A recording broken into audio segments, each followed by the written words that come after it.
Bem-vinda, bem-vindo ao nosso Executive Cast da FIA Business School e Proinfo. Eu sou a professora Yara Yamamoto e hoje vamos conversar com o professor Márcio Kotz sobre compliance e governança em inteligência artificial, estratégias para inovar com responsabilidade. O professor Kotz é sócio da Kotz Advogado e COO da Get Global International. Além de advogado brasileiro, ele é também advogado europeu, especializado em inteligência artificial, IoT e proteção de dados. Convidado pelo Senado brasileiro como consultor para debater o projeto de lei de proteção de dados pessoais, autor do livro Lei Geral de Proteção de Dados Pessoais comentada, da Thomson Reuters em 2018. Além de professor de Direito em Mídia, em programas de MBA e professor de Digital Law na Atlantic University, USA, atuando também como palestrante internacional. Especialista em Cyberlaw pela Harvard Law School, USA, e membro do Harvard Faculty Club. Professor Kotz, é um prazer receber você no nosso Executive Cast. Imagina, eu que agradeço o convite de estar aqui falando um pouquinho sobre inteligência artificial. É um tema tão relevante, tão importante, e é um tema que as pessoas estão falando bastante. E para começar a nossa conversa, eu gostaria que se você poderia explicar um pouco mais para os nossos participantes, em algumas palavras, quais são os principais desafios que as organizações enfrentam ao implementar uma governança de inteligência artificial mais eficiente, especialmente em relação às questões de conformidade com as regulamentações de proteção de dados. Esse é um assunto muito interessante, né? Inteligência artificial é o assunto do momento, né? Se utiliza muito inteligência artificial, só que agora as organizações já entenderam que essas novas formas de se fazer coisas, de gerar coisas, de se prever coisas, têm também um certo risco. E dentro destes riscos que precisam ser identificados e mitigados, tem a necessidade de você desenvolver e implantar programas de governança. O desafio de se fazer isso são, na verdade, inúmeros, né? Tem o desafio do aculturamento, de entender primeiro a alta gestão da necessidade de se ter um programa de governança. Então, primeiro a gente precisa catequizar o mercado de que não é só sair comprando e utilizando inteligência artificial, precisa se entender de que forma isso vai ser feito para poder mitigar risco jurídico, risco financeiro, risco reputacional. Então, o primeiro desafio é entender a necessidade. O segundo desafio é uma questão de priorização. A gente sabe que as organizações, né, têm outras prioridades na maioria das vezes, que é muito do aspecto financeiro, market share, e às vezes governança acaba ficando ali um pouquinho no segundo plano. Então a gente também tem que explicar o quanto que isso agrega valor, na verdade, protegendo os assets da empresa. Então é um outro desafio. E tem também aí os desafios mais técnicos, diríamos, né? Que é justamente entender qual é o equilíbrio que deve existir entre continuar inovando e buscar essa conformidade com a legislação. Então, às vezes, a gente tem uma tendência de ter um perfil de ser mais realista do que o rei e focar demais na questão da regulamentação e acabar perdendo o que a inovação tem para oferecer. Mas, por um outro lado, a gente também não pode sair inovando sem se preocupar com a questão de conformidade. Então, achar esse equilíbrio entre essas duas coisas passa a ser um desafio considerável. Você disse uma palavra que eu achei bastante interessante, catequização. Então, quando a gente entra numa empresa para fazer um processo de consultoria nesse tema, é importante ter um treinamento básico para que todos possam falar a mesma língua? Eu estou certa em afirmar isso? Sem dúvida nenhuma. Dentro da metodologia que a gente aplica, né, uma das primeiras atividades que nós exercemos e atuamos junto à organização é uma palestra de engajamento. Ela não é nenhuma palestra de conscientização, porque a gente explica o que é o projeto que a gente, né, vai desenvolver de governança, por que ele existe, quais são as fases, porque se você não faz assim, não traz a organização para te ajudar neste projeto, ele está fadado ao insucesso, né? Por dois motivos. Primeiro, que esse projeto ele se inicia e tem um pilar muito forte que é o do levantamento, né? Do assessment. Então a gente precisa levantar tudo o que é feito dentro da organização que envolve inteligência artificial. Então, se a gente não tiver o engajamento da organização para entender a necessidade de responder às nossas perguntas, de explicar com riqueza de detalhe o que se usa, por que se usa, a forma que se usa, né, a gente não consegue fazer esse levantamento. E o segundo motivo pelo qual a gente precisa desse engajamento é que não adianta a gente desenvolver uma governança se ela não for aplicada pela organização. Ela acaba sendo uma governança de papel ou no papel. Então você precisa viver essa nova forma que está sendo desenhada. Então ela é uma questão de mudança de cultura corporativa. E a gente sabe que você não muda a cultura corporativa de baixo para cima, é só de cima para baixo. É verdade, você tem razão. Agora, como que as empresas elas podem equilibrar a questão da inovação, inteligência artificial, com a necessidade de atender às normas de compliance, especialmente nesse cenário de constante atualização regulatória? É. O mais importante é você entender o que de fato e como a inteligência artificial funciona. Então, nós temos inúmeras organizações que estão comprando soluções de inteligência artificial, mas não têm a mínima noção de como funciona a ferramenta. E uma das requisições, uma das obrigações que, por exemplo, a regulamentação europeia exige, e a futura lei que vai regulamentar a inteligência artificial no país muito provavelmente também vai exigir, é a questão da transparência. Para que você possa cumprir com essa obrigação, você tem que entender e saber explicar como é que funciona aquela IA que você comprou. Se você souber como ela funciona, souber explicar como é que ela chega àqueles resultados, você, além de cumprir com a legislação, você pode ter segurança de continuar inovando porque você sabe como ela funciona. Então, a questão não é simplesmente comprar e se preocupar com o resultado final que a inteligência artificial traz, mas entender qual é o processo decisório daquela ferramenta que você comprou. Porque você vai ter obrigação legal de saber como ela funciona, e isso vai te dar a segurança para você continuar inovando, porque você sabe como de fato aquela inteligência artificial funciona e os riscos que ela traz você consegue mitigar.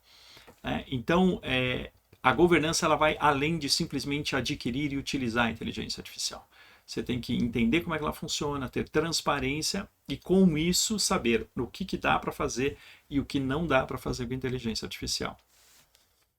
Interessante. Então, nesse sentido, qual que é a figura, o papel do Caio e do DPO na criação de uma matriz de compliance robusta, assim, que aborde as questões éticas, como preconceito, discriminação em sistemas de inteligência artificial, esses vieses que podem advir? Onde que os caminhos desses dois papéis, eles se cruzam? Uhum.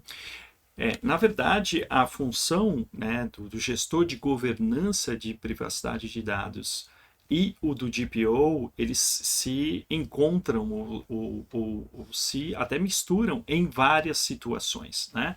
Existe um estudo que foi feito pela maior associação de profissionais de privacidade de dados no mundo, que é o IAPP, e eles demonstram, né, o quanto convergente é a regulamentação de privacidade de dados com a regulamentação de inteligência artificial. Então, em muitas organizações, essa função de governança de IA, do ponto de vista regulatório, do ponto de vista de compliance, está ficando embaixo da área de privacidade de dados. E tanto é assim que até o governo federal brasileiro já entendeu dessa forma. O executivo brasileiro já determinou que a autoridade do governo estadual que vai fiscalizar as questões de governança e utilização de IA vai ser a ANPD, que é a Autoridade Nacional de Proteção de Dados. Então são duas regulamentações, mas que acabam convergindo em vários aspectos, né? E obviamente a inteligência artificial acaba utilizando muito dado pessoal, então a função do DPO e na governança de inteligência artificial passa a ser extremamente relevante. Muitas pessoas ainda não sabem exatamente qual é a função do CAI e qual é a função do DPO. E dá um certo estranhamento quando você coloca essas questões. E aproveitando aqui, como que a questão dos direitos autorais, eles vão impactar facilitar o desenvolvimento e a utilização dos sistemas de inteligência artificial? E quais as estratégias que as empresas podem adotar para mitigar esses riscos legais? Para mitigação de risco legal, certamente você tem várias ferramentas dentro de um programa de governança que podem ser aplicados, né? Desde relatório de risco, relatórios de impactos, né? E na parte de propriedade intelectual, a gente já está enfrentando várias dificuldades, porque dependendo do modelo de IA, ele pode estar utilizando uma obra, né, de propriedade intelectual ou outra, e obviamente que os autores destas obras podem questionar o porquê que a inteligência artificial está utilizando. Tem outros, são inúmeros os desafios, né? Então eu posso te citar, por exemplo, um exemplo aqui na minha área. Se a gente for pensar numa ferramenta de inteligência artificial que vai ser o assistente do advogado. Então, todo advogado ele bebe de 5 fontes, né? Lei, jurisprudência, doutrina, analogia e usos e costumes. A lei é pública, jurisprudência é pública. A analogia e usos e costumes é uma questão de lógica. Mas a doutrina são livros que foram escritos por juristas. Então, ela não é pública, ela tem direitos autorais. Então, se eu for criar essa ferramenta, que parece uma ferramenta que seria muito, muito útil, ela vai esbarrar em problemas de direitos autorais, porque uma das fontes que o advogado vai beber, e consequentemente esse assistente virtual, essa inteligência artificial deveria beber, ela tem direitos autorais. Então a gente teria que enfrentar as dificuldades de pegar as licenças, pagar os royalties, ou até tem teses de que, uma vez que eu fecho, por exemplo, um convênio com uma biblioteca de uma universidade, uma faculdade de direito, que adquiriu os livros de forma lícita, eu já não teria essa autorização de consultar os livros, como qualquer pessoa faz. Você vai até uma biblioteca e consulta o livro. Aí ela vai até a biblioteca e consulta o livro. É óbvio que são teses, né? Tem discussão para todos os lados, mas certamente a questão de propriedade intelectual, de direitos autorais, é um dos desafios, né, que o gestor do programa de governança de AD, que é a organização, vai ter que se preocupar. Fiquei sabendo que você já está num projeto como esse. E aí, como que fica essas questões? Pode nos contar um pouco mais? Então, são projetos, né, de inteligência artificial que estão caminhando. Existem muitos projetos que estão caminhando, e projetos grandes, e que às vezes o gestor do projeto esquece que tem a parte jurídica. O projeto caminha, daqui a pouco eu tenho um produto lindo, maravilhoso, mas que juridicamente não fica de pé. Então a gente já está tendo preocupações já logo de início, já implantando governança logo no início. Quando você é desenvolvedor, o nível de responsabilidade do ponto de vista de governança de IA, ele é muito maior do que aquele que adquire, do que aquele que utiliza. Você, como desenvolvedor, precisa se preocupar com inúmeras coisas durante o desenvolvimento do produto. Então, empresas que estão em desenvolvimento desenvolvendo inteligência artificial, precisam até mais deste profissional, desta assessoria de governança de inteligência artificial. Eu não percebo, por parte desses desenvolvedores, essa preocupação, porque eles acham que o céu é o limite. E, na verdade, pode qualquer coisa, desde que tenha segurança jurídica. Essa conscientização para desenvolvedores, como você está nas empresas, como que se dá isso? Uhum. O que a gente está fazendo aqui hoje é um pouquinho disso, né? É aquela catequização que eu falei para você.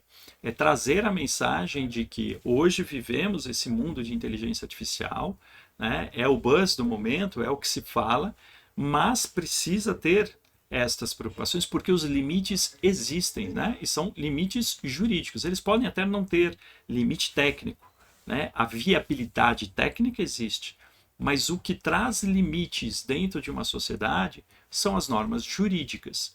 Então, óbvio que eu posso tecnicamente comprar um carro que chega a 300 km por hora, mas quem vai me dar o limite não é um limite técnico, ele chega a 300 km por hora. O meu limite é uma norma jurídica que vai, obviamente, colocar esse limite, e é o poder do Estado, né, que é o poder de coerção do Estado, de te forçar a seguir aquelas normas. O problema é que estamos construindo carros a 300 km por hora e não estão avisando que não pode correr até 300 km por hora.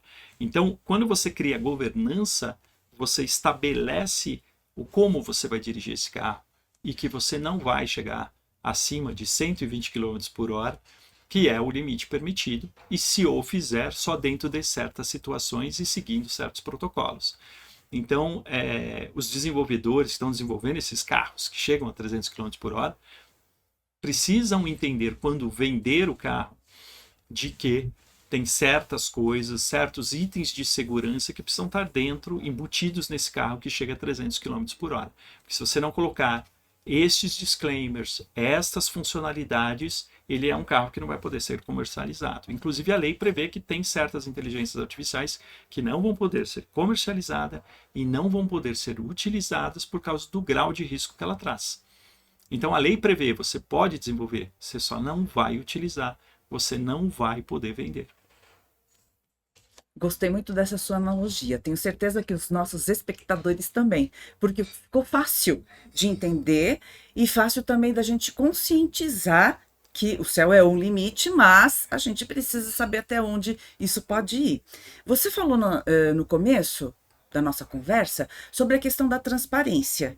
E aí eu lhe pergunto, que medidas práticas as empresas devem implementar para garantir a transparência, a explicabilidade dos algoritmos de inteligência artificial e como isso afeta quem paga a conta, os stakeholders? Uhum.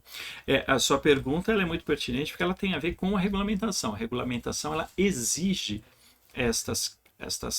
a possibilidade de você explicar, de você ter essa transparência com relação à forma que funciona a inteligência artificial. E o fato é que eu vejo grandes empresas comprando ferramentas de grandes empresas e não estão exigindo essa transparência e explicabilidade que lá na frente vai ser cobrada delas, das empresas que compraram, né? Então a gente acaba orientando, né, os nossos clientes quando vão comprar uma solução de inteligência artificial, vão começar a utilizar, de que forma fazer essa aquisição, qual é a ferramenta que faz sentido. E aí vale também mais uma informação que não adianta você comprar uma inteligência artificial de uma grande multinacional, de uma big tech de renome, porque a inteligência artificial, por natureza, ela é uma ferramenta que gera risco. Então não é porque ela é uma ferramenta, eu comprei uma ferramenta ruim que me gerou risco. Ou, eu comprei de um fornecedor ruim, por isso vai me gerar risco. Você pode comprar um carro que chega a 300 km por hora da melhor marca. Ele vai continuar gerando risco.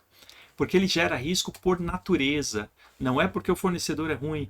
Não é porque a ferramenta é ruim. É porque a inteligência artificial ela tem risco. E ela tem risco pela própria definição do que é inteligência artificial. O que difere uma inteligência artificial de um sistema computacional tradicional é que o tradicional você programa, então você dá o comando A e você sabe que o resultado vai ser o B, porque ele vai seguir o caminho da programação. A inteligência artificial, você dá o comando A e o resultado pode ser B, C, D, F, porque o que faz ela ser uma inteligência artificial é o grau de autonomia que ela tem no resultado, no output que ela vai trazer para você. E se você não controla o output, tudo pode acontecer. Se tudo pode acontecer, existe risco. Então, não adianta eu comprar da empresa mais famosa, da multinacional, porque qualquer coisa que te vendam vai ter risco, porque isso é inerente à inteligência artificial. E como é que fica a questão do conselho de administração? Como que isso é trabalhado nos conselhos? Isso é um assunto relevante porque já é uma realidade em países com uma economia mais forte, como Estados Unidos, a responsabilização dos administradores quando eles negligenciam certos riscos. Então nós temos aí inúmeros profissionais que foram responsabilizados na pessoa física por negligenciar assuntos como, por exemplo, segurança da informação ou assuntos relacionados ao uso indevido de dados pessoais. É óbvio que a tendência é que a mesma negligência na questão de governança de IA, ela vai acabar caindo nesse tipo de responsabilização. No Brasil isso também já vem ocorrendo, já tem casos de vazamento de dados, principalmente de empresas de capital aberto, que o investidor acaba responsabilizando o administrador na pessoa física, que gerou todo o prejuízo financeiro para o investidor. Então, o administrador tem que começar a se preocupar, né, e não negligenciar assuntos de risco quanto ao uso de inteligência artificial. preocupante e, ao mesmo tempo, então esse profissional ele precisa se atualizar, porque se ele vai ser responsabilizado fisicamente, na pessoa física, por essas ações, o conselho deve ficar muito temerário com a adoção dessas novas tecnologias. E aí a gente fala adoção de novas tecnologias, inovação, essa tríade e segurança jurídica. Como é que fica isso na cabeça do conselho? Então, o conselho normalmente é formado, né, e eu tenho falado bastante para profissionais que são conselheiros profissionais, né, são profissionais extremamente qualificados, né, até você chegar ao ponto de ser conselheiro de uma organização, porque você já tem uma certa experiência. Então são profissionais que entendem que essas novas tecnologias, elas agregam muito na parte operacional, na parte de ganho de eficiência, agrega muito na redução de custo, mas que, óbvio, como qualquer tecnologia, também traz risco. Né? Como são profissionais experientes, eles entendem muito rápido a necessidade de ter governança para você controlar a tecnologia e não a tecnologia te controlar. O difícil não é a alta gestão quando tem acesso a esse tipo de conteúdo. O difícil é a gestão média que está ali no operacional, que tem que se preocupar com outros KPIs, trazer resultado às vezes financeiro, e aí essa parte de risco, essa parte de governança acaba ficando um pouco de lado. Então eu diria para você que é muito mais fácil a alta gestão entender do que a gestão média entender ou às vezes entende, mas priorizar a mitigação de risco, a governança. Né? Então, são comunicações distintas, eu diria. Um desafio e tanto para qualquer empresa. Bom, e agora a questão da natureza global das organizações. Operações de muitas empresas são assim. Então, como a governança de inteligência artificial, ela deve ser adaptada para lidar com essas diferentes jurisdições, requisitos legais. É aí que a Get Global entra? Exatamente. A Get Global, na verdade, ela tem esse nome muito mais por causa do slogan dela. Né? O slogan é Data Privacy Nowadays is Global. Privacidade de dados hoje em dia é global. Assim como governança de inteligência artificial, ela é global porque as empresas, ou pelo menos grande parte das que têm uma participação efetiva, né, na economia global, são empresas internacionais com operações em diversas localidades. E a Get Global ela justamente ajuda você a desenvolver um programa de governança que atenda numa esfera global. Né? Então nós temos, para citar exemplo de clientes aqui no Brasil, companhias aéreas que operam em vários países, nós temos grandes siderúrgicas que operam em diversos países. Então nós partimos de uma metodologia que nós desenvolvemos um programa internacional que seguem princípios que são inerentes a grande parte das legislações e depois desenvolvemos políticas locais que vão ser acopladas a essa política mais internacional, atendendo às necessidades de cada localidade. Né? Então, fazemos isso com privacidade de dados, governança vai seguir da mesma forma. Quando nós desenvolvemos esse programa global, nós normalmente pegamos aquela legislação que tem um padrão que é mais adotado dentro dos países de operação da empresa. Né? Então, se a gente pega como exemplo aqui, privacidade de dados, ou até mesmo inteligência artificial. Atualmente, no mundo, a legislação mais restritiva é a europeia. Então, a gente segue o padrão europeu, né? E depois a gente lida com as especificidades de cada local dentro de políticas locais. Também buscando o equilíbrio quanto à inovação. Né? Então, se o país ele é um pouco mais flexível, a gente acaba flexibilizando também para poder aproveitar as oportunidades de inovação, né? Não deixar na mesa ali a oportunidade de trazer dinheiro, de inovar, porque a gente subiu demais a barra de regras de compliance. Né? Então a gente segue princípios internacionais, mas depois a gente regula isso localmente. Independente da região, a gente pode dizer que nós temos melhores práticas para a gente monitorar, para mitigar o risco da inteligência artificial e como que as empresas elas podem se assegurar da equidade dos seus processos automatizados pela inteligência artificial? Então, processos automatizados, a gente precisa entender muito bem como é essa automatização, entender muito bem como é que a ferramenta trabalha, né? Precisa seguir um princípio da regulamentação, que é o princípio da possibilidade da intervenção humana. Imagina se tudo é automatizado e a gente não consegue, como eu brinco nas aulas que eu dou, né, puxar da tomadinha, tirar da tomada. Né? Então, tecnicamente, quando você vai desenvolver a inteligência artificial, seguindo os regulamentos, seguindo essa regulamentação jurídica que está vindo para o Brasil, que já existe na Europa, você tem que ter a possibilidade da intervenção humana, mesmo com essa automação toda.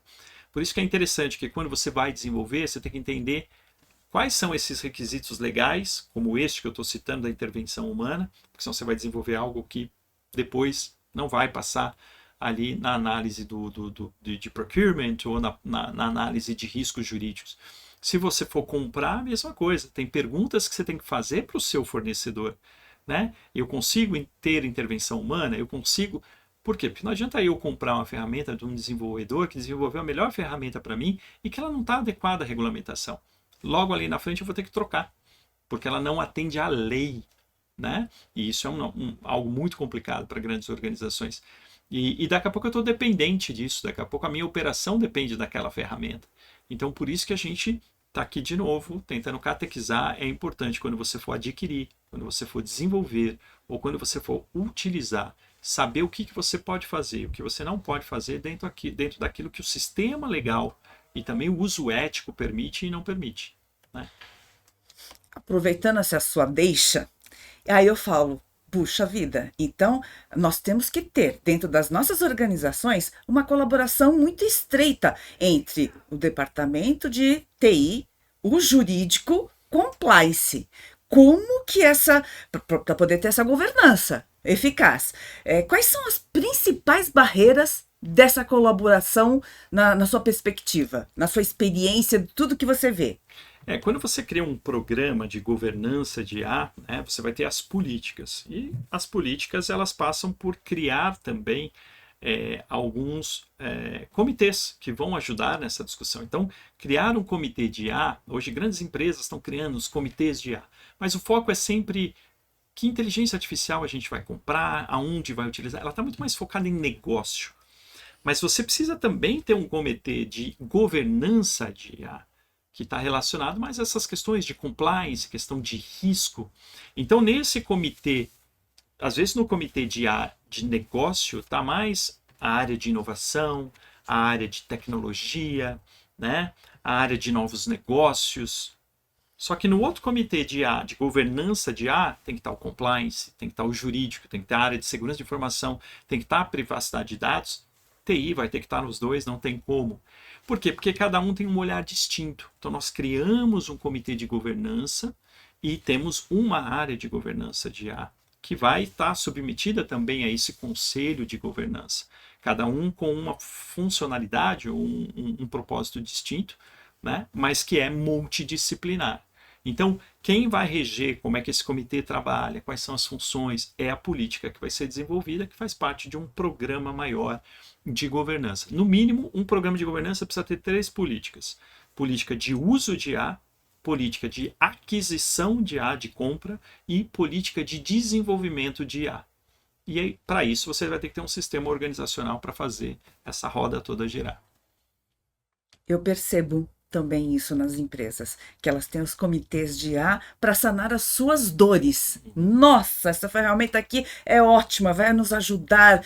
Negócios. Então, esse teu olhar para a governança, para a segurança dos dados é fundamental, e a gente está aqui para falar para esse nosso telespectador, você que está nos assistindo agora, que isso é muito importante, porque imagina que você, como você mesmo bem disse, eu escolho a IA da minha vida, ou as ferramentas de IA da minha vida, que vão solucionar todos os problemas, e eu vejo...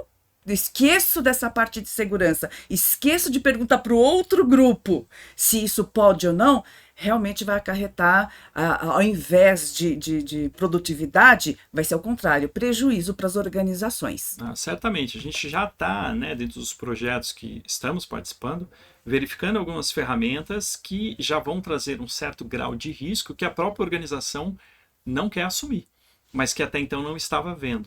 Né?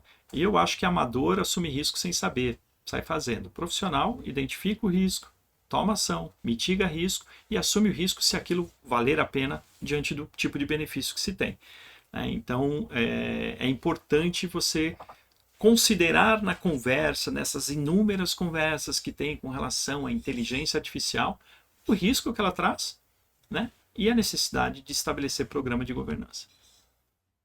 É por isso que nós estamos aqui, né, Cotes? Porque quando a gente fala que uma empresa séria, uma empresa que não é amadora, que ela é uma empresa profissional e que preza os seus stakeholders, ela tem que contratar a FIA Business School, a Cotes Advogados, a Get Global, porque nós temos uma parceria incrível aqui para poder fazer todo o processo de estruturação, de governança, de inteligência artificial e de segurança de dados de qualquer tipo de organização, pública ou privada. Mas vamos, infelizmente, caminhando para o nosso encerramento. E eu queria saber, Cotes, de você, como é que as empresas podem preparar, principalmente a sua liderança, para navegar nesses complexos dilemas éticos e de governança que surgem e a rápida evolução da inteligência artificial, que cada mês, gente, muda tudo. É uma loucura isso. Para garantir que as decisões se alinhem à questão da inovação e também da responsabilidade.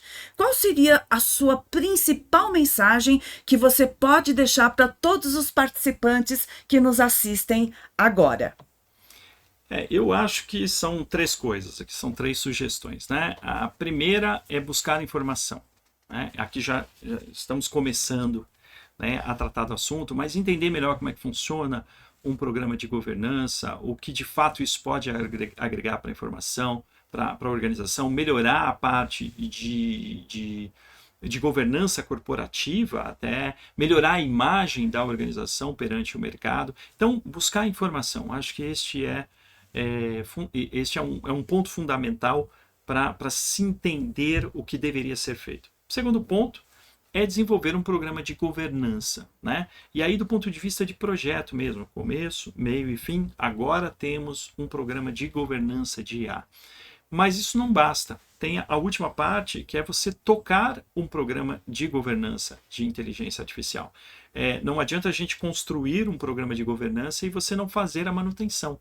Por quê? Porque a gente vai avaliar as ferramentas que você está usando agora, a forma que você está utilizando agora, o que você está desenvolvendo agora. Mas a inteligência artificial é algo que veio e não vai embora.